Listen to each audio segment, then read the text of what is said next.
Hello. My name's Forrest Gump. Welcome to MsMojo, and today we're counting down our picks for the most notable moments and eras that a celebrity officially entered audiences' hearts. And I miss you, but I miss sparkling. Number 10, I Am Iron Man, Robert Downey Jr. After surviving his own personal problems and jail time, Robert Downey Jr. emerged a new man in the 2000s.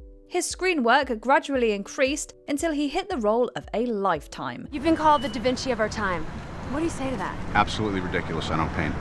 And what do you say to your other nickname, the Merchant of Death? That's not bad. Bringing his own sarcastic wit to the project, the actor shined as Tony Stark in the massive blockbuster Iron Man. The star's final line in the movie capped off an incredible comeback for Downey Jr. Truth is,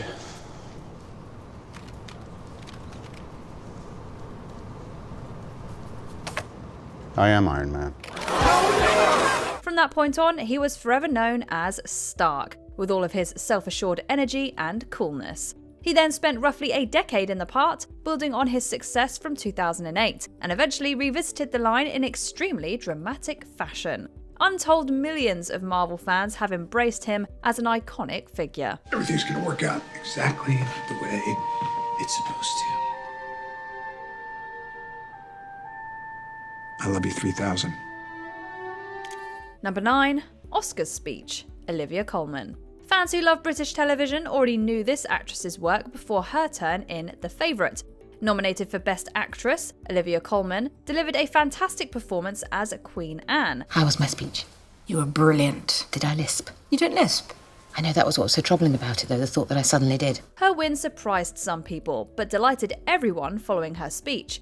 She was unapologetically herself throughout the humorous appearance. But it must have been a bonkers night. I actually can't remember it, and we were saying backstage we met. Can't remember it. She was in a daze after she won. Both acknowledging her family and fellow nominees, she offered up lots of love during this monologue.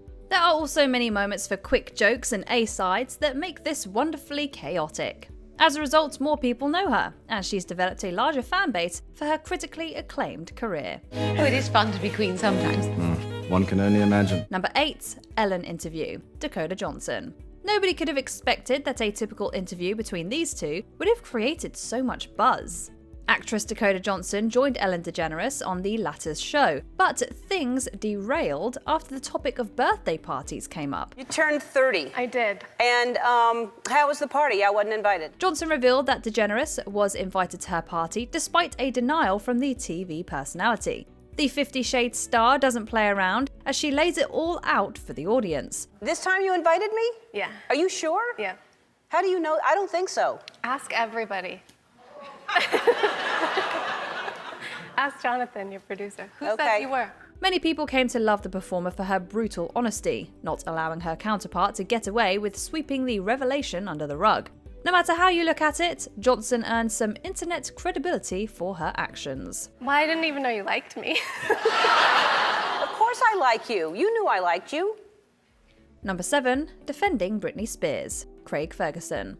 During a difficult time in the life of Britney Spears, the paparazzi and some in the media took advantage of the singer's personal troubles. Late-night host Craig Ferguson decided to tackle the subject with a much different spin. It should be about us attacking the powerful people, attacking the politicians and the Trumps and the blowhards and going after them.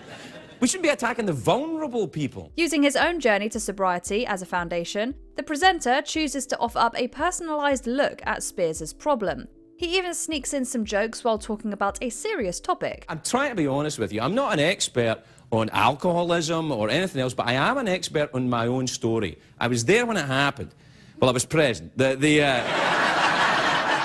tape recorder wasn't running until February the 18th, 1992. With the courage to deliver a poignant monologue, Ferguson received positive feedback for his compassionate speech. His Late Late Show wasn't the most watched show on television, but it did garner a cult following due to his honesty and unique humour. For me, only for me, and I only speak for myself, so I've got to stress this to you, I have found that the only way I could deal with it is find other people who had similar experiences and talk to them. Number 6, sad Keanu meme, Keanu Reeves. Starring in many different action movies and comedies, Keanu Reeves has been a mainstay in Hollywood for decades. His image became so famous that it even entered into internet folklore with a viral photograph. We all are familiar, we're all familiar with sad. I'm just eating a sandwich, Sad Keanu, the sad Keanu meme right there. Seeing Reeves sitting alone, fans turned a picture into the sad Keanu meme in 2010. It took on a whole other meaning as more stories came out about the actor's acts of kindness and overall generosity. He's so kind and humble and collaborative and welcoming. I mean, everything, all the good things you hear about Keanu, they're true. They're actually They're true. His lovable and poignant picture might not literally show him as being unhappy, but it has helped endear him to a new generation of audiences. His legend has only grown over the years, and co-stars and many fans continue to support the notion that he's more saintly than ordinary celebrities. Now I know what it feels like to be completely starstruck. The only stars that matter are the ones you look at when you dream. Thank you. Number 5, 1994, Jim Carrey. Many performers would be jealous of the success of just one Jim Carrey release, but a trio of his finest comedies came out all in one year. By the time 1994 was over, the comedian was arguably the premier comedy star in Hollywood. Ooh, somebody stop me! Ace Ventura and The Mask revealed his wild side, full of wild physicality and scene-stealing vocal deliveries. Dumb and Dumber showcased his ability to share the screen with other talents like Jeff Daniels, along with creating some memorable comic set pieces. Who needs a radio? Ready, Harry? Mock, yeah, ing, yeah, bird, yeah, yeah, yeah, mockingbird, don't everybody have you heard? Few people have had such a life-changing year, sharing so much of their innate talents in a treasure trove of classics. Still regarded as one of his peak cultural moments, this year completely changed Carrey's life for the better. You don't have to tell me. I was there.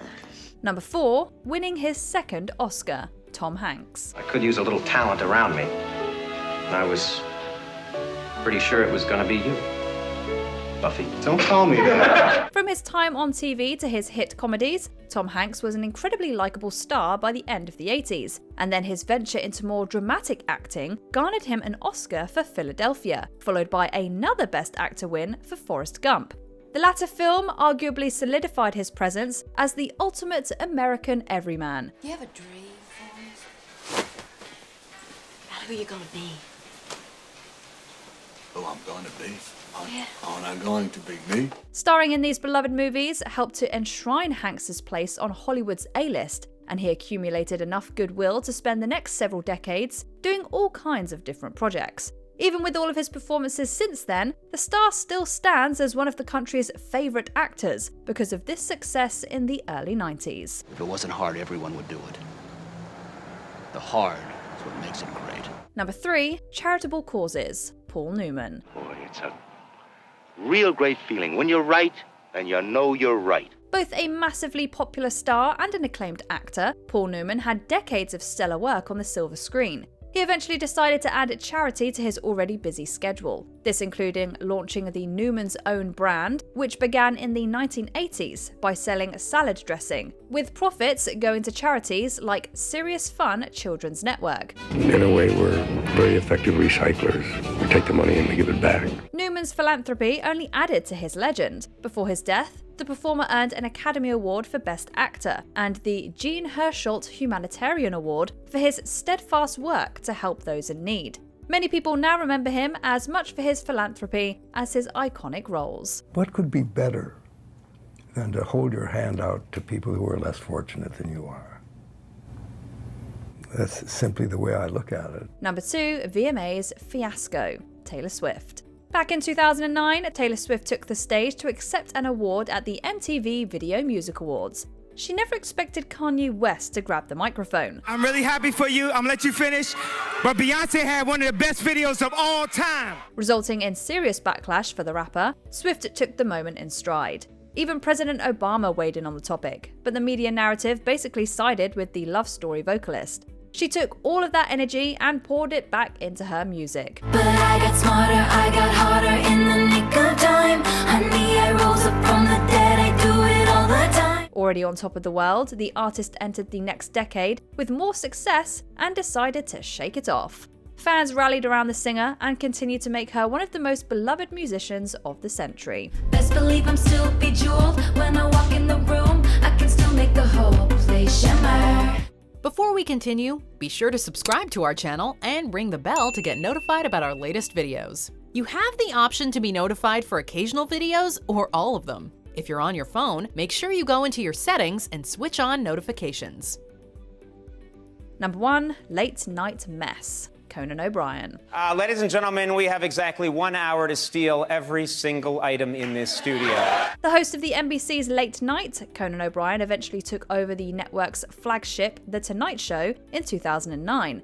The network originally offered former Tonight Show host Jay Leno a lead-in show in front of O'Brien's new hosting gig, but soon tried to move Leno's show to the main slot at 11:35 p.m. and bump O'Brien's show a half hour later. When it started to get toxic and I started to feel that I'm not sure these people even really want me here, let's just, I can't do it. Feeling that O'Brien was being unfairly treated by NBC, audiences rallied around the lovable host. The presenter ultimately felt that the executives were making a mistake and decided to go his own way. Developing even more of a cult following, the funny man became a symbol of integrity and level-headedness in the face of corporate shenanigans. Just have one last request, and this is for HBO. HBO, when you make the movie about this whole NBC late night fiasco, I would like to be played by Academy Award-winning actress Tilda Swinton, if that's... Did we forget another memorable moment when a celeb became beloved? Let us know in the comments below. Big mistake. Big. Huge. I have to go shopping now. Do you agree with our picks? Check out this other recent clip from MsMojo. And be sure to subscribe and ring the bell to be notified about our latest videos.